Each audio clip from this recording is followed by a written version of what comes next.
करम पूजा या करम उत्सव भाद्रपद माह की 11वीं तिथि को मनाया जाने वाला एक महत्वपूर्ण आदिवासी फसल उत्सव है जो शक्ति, यौवन और अच्छी फसल की देवी करम देवता को समर्पित है। इस उत्सव में लोग जंगल से करम वृक्ष की डाल लाते हैं, उसकी पूजा करते हैं और नाचते गाते हैं। यह पर्व भाई बहन के रिश्ते, प्रकृति के प्रति आभार और मानव कर्म के महत्व को भी दर्शाता है।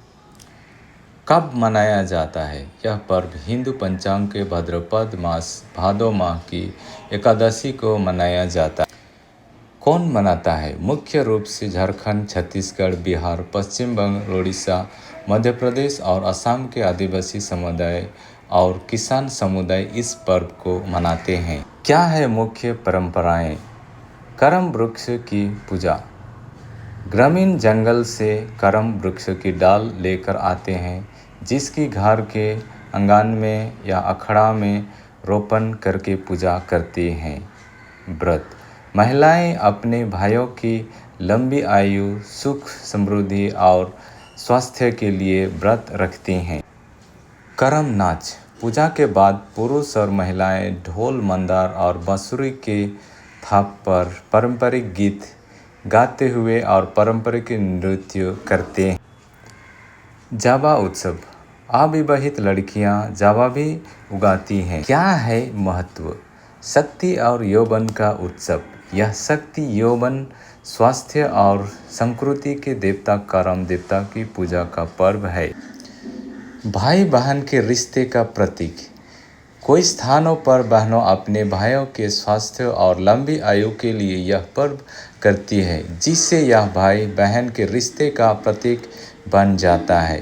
प्रकृति से संबंध। यह वर्ष प्रकृति के प्रति आभार व्यक्त करने का, प्राकृतिक संसाधनों की रक्षा का संदेश भी देता है, क्योंकि यह माना जाता है कि करम वृक्ष 24 घंटे ऑक्सीजन देता है। कर्म का महत्व।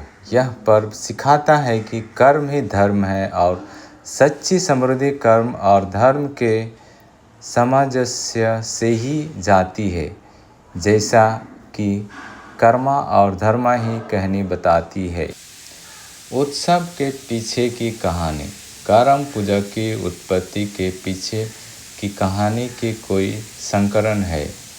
मानव विज्ञानी हरि मोहन लिखते हैं कि अनुष्ठान समाप्त होने के बाद करम की कहानी लड़के और लड़कियां को सुनाई जाती है। मोहन के अनुसार इस त्योहार के पीछे बात है कि 7 भाई थे जो कृषि कार्य में कड़ी मेहनत करते थे। उसके पास दोपहर के भोजन के लिए भी समय नहीं होता था, इसलिए उनकी पत्नियां प्रतिदिन उनका दोपहर का भोजन खेत में ले जाती थी।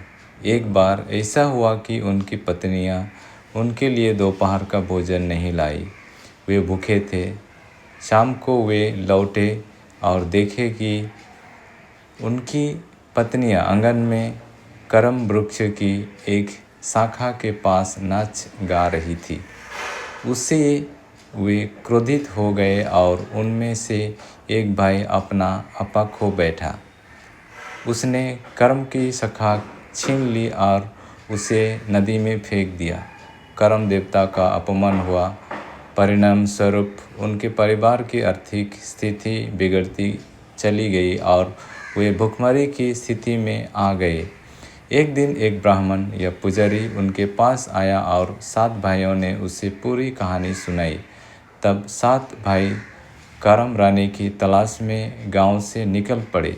वे एक स्थान से दूसरे स्थान पर घूमते रहे और एक दिन उन्हें करम वृक्ष मिल गया। इसके बाद उन्होंने उसकी पूजा की और उनकी आर्थिक स्थिति भी सुधर गया।